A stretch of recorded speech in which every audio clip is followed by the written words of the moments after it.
Assalamualaikum warahmatullahi wabarakatuh. Berjumpa lagi dengan AF19 Channel yang selalu menemani Bapak Ibu atau teman-teman semua dalam belajar baik P3K maupun CPNS. Jangan lupa subscribe, like, share, dan selalu support channel ini agar saya semakin bersemangat untuk memberikan soal-soal P3K maupun CPNS. Jika Bapak Ibu mau request, silahkan tulis di kolom komentar. Nanti akan saya buatkan dan akan saya bahas di channel ini. Baik, langsung saja ke pembahasan soal nomor 1. Seekor anak gajah terperangkap dalam lubang yang sangat besar. Kata yang mengandung morfem terikat pada kalimat di atas adalah A. Seekor dan gajah, B. Anak dan terperangkap, C. Terperangkap dan lubang, D. Seekor dan terperangkap, dan E. Lubang dan besar. Sebelum menjawab pertanyaan ini, mari kita cari tahu apa itu morfem. Nah, jadi morfem adalah suatu bentuk bahasa terkecil yang mempunyai makna secara relatif stabil dan tidak dapat dibagi lagi menjadi bagian bermakna yang lebih kecil. Morfem dapat ditemukan dengan cara melakukan pemotongan pada suatu bentuk bahasa atau kata. Seekor dan gajah, ini benar, seekor, gajahnya salah. Yang B, anak dan terperangkap, anak salah dan terperangkapnya ini benar. Yang C, terperangkap dan lubang, terperangkap benar, lubangnya yang salah. D, seekor dan terperangkap benar, terperangkap benar. Dan E, lubang dan besar, yang jelas keduanya ini salah. Jadi jawaban yang paling tepat adalah D, seekor dan terperangkap. Soal selanjutnya, proses pembentukan kata pertanggungjawaban berasal dari A. Tanggung jawab tambah per dan an, B. Pertanggung tambah jawaban, C. Pertanggung tambah jawab tambah an, D. Per tambah tanggung tambah jawaban, E. Per tambah tanggung tambah jawab tambah an. Jadi jawaban yang paling tepat adalah A. Tanggung jawab tambah per dan an. Kenapa jawabannya A?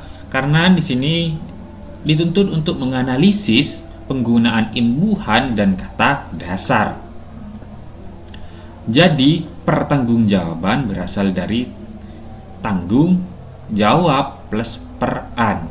Nah, di sini peran, tanggung jawab. Soal selanjutnya, kata-kata berikut yang bukan kata sifat adalah A. Cemerlang, B. Pahit, C. Terlantar, D. Rata, dan E. Sakit. Kita masuk ke pembahasan. Kata sifat atau adjektiva adalah kata yang menyatakan sifat atau hal keadaan pada suatu benda. Kata sifat juga diartikan sebagai kata yang menerangkan kata benda. Pada umumnya, kata sifat dapat bergabung dengan kata lebih dan sangat. Nah, kita coba. Yang A, lebih cemerlang, sangat cemerlang. Benar. Yang B, pahit, lebih pahit, sangat pahit. Benar. Yang C, terlantar, lebih terlantar, sangat terlantar. Salah. Yang D, rata, lebih rata dan sangat rata. Benar. E, sakit, lebih sakit dan sangat sakit. Benar.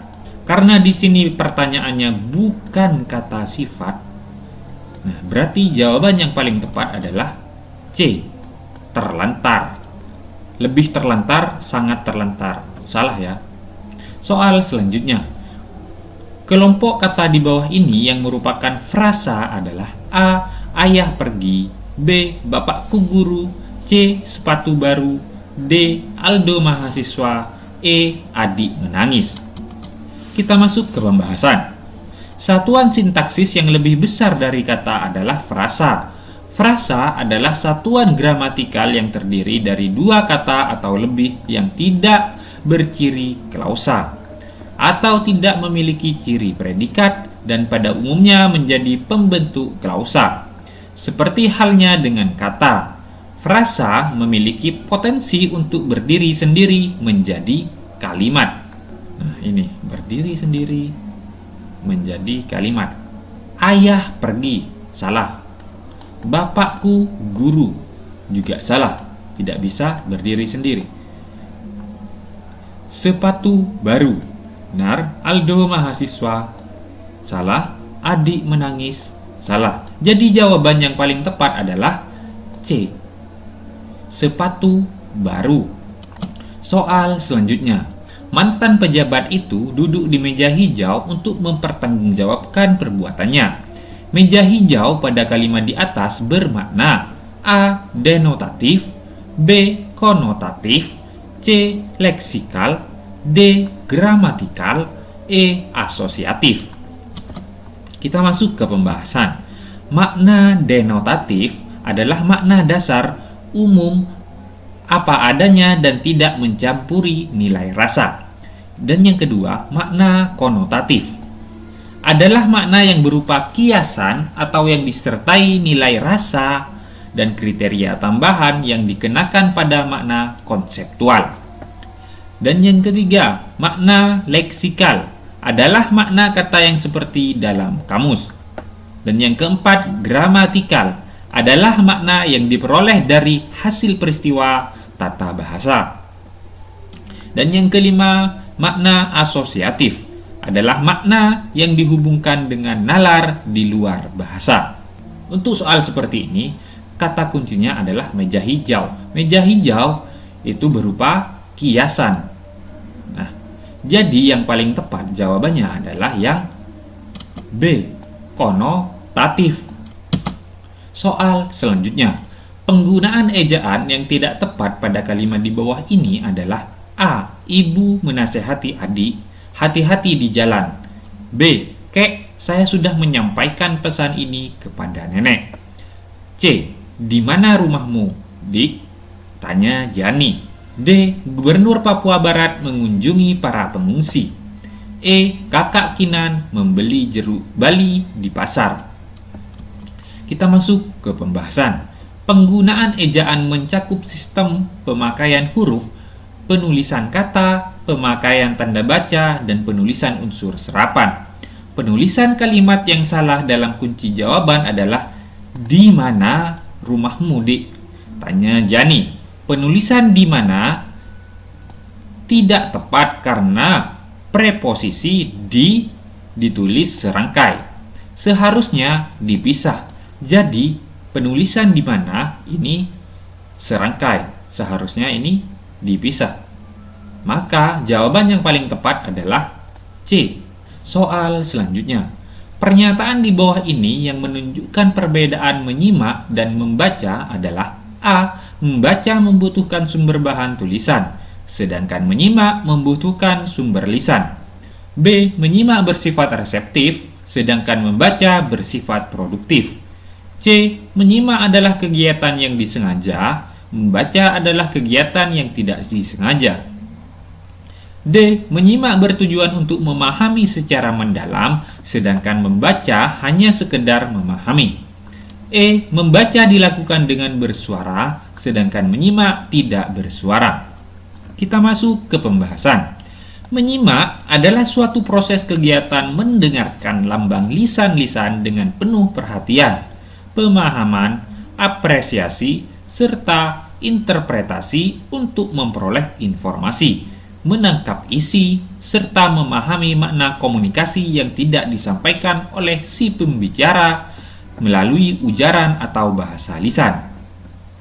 Membaca adalah suatu proses yang dilakukan serta dipergunakan oleh pembaca untuk memperoleh pesan yang hendak disampaikan oleh penulis melalui media kata atau bahasa tulis. Jadi jawaban yang paling tepat adalah A. Membaca membutuhkan sumber bahasa tulisan,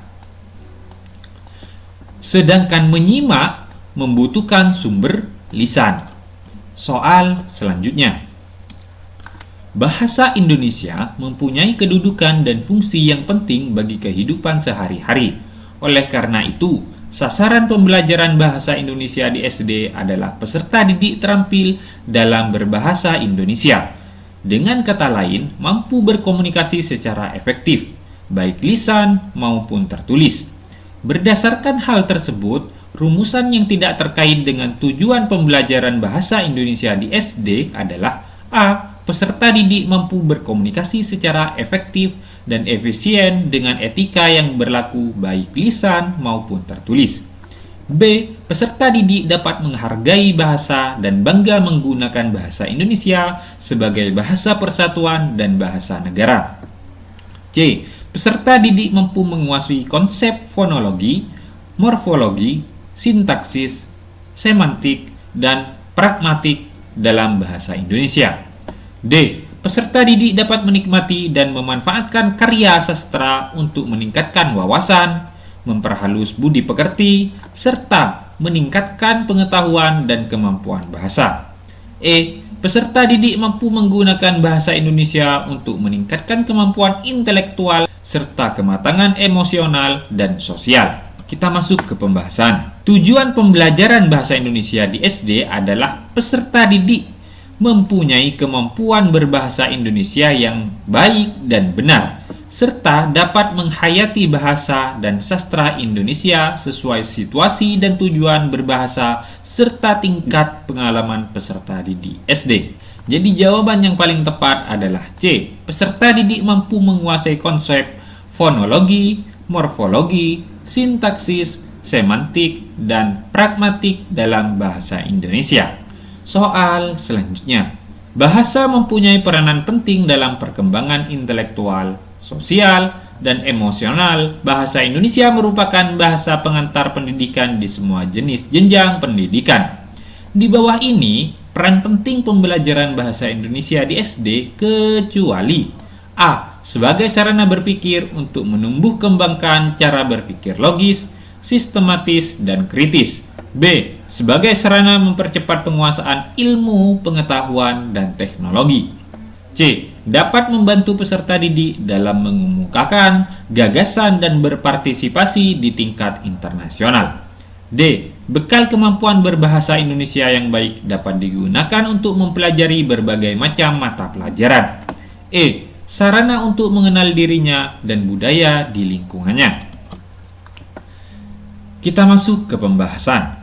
Bahasa merupakan penunjang keberhasilan peserta didik dalam mempelajari semua bidang studi. Pembelajaran bahasa Indonesia di SD diharapkan membantu peserta didik dalam mengemukakan gagasan sampai dengan menggunakan kemampuan analitis dan imajinatif yang ada dalam dirinya, sehingga memudahkan dalam mempelajari dan menguasai mata pelajaran yang lain. Jadi jawaban yang paling tepat adalah C. Dapat membantu peserta didik dalam mengemukakan gagasan dan berpartisipasi di tingkat internasional.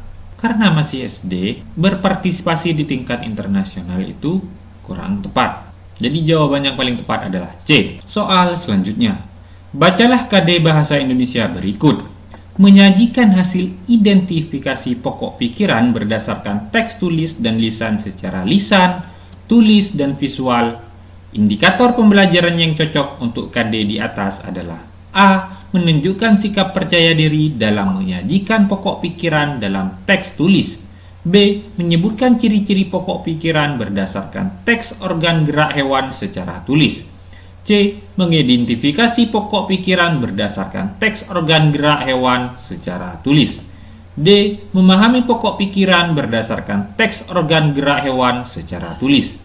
E. Mempresentasikan hasil identifikasi pokok pikiran berdasarkan teks organ gerak hewan secara lisan. Kita masuk ke pembahasan. Indikator pembelajaran merupakan bagian dari kompetensi dasar yang harus diperhatikan dalam menyusun indikator pembelajaran sebagai berikut. 1.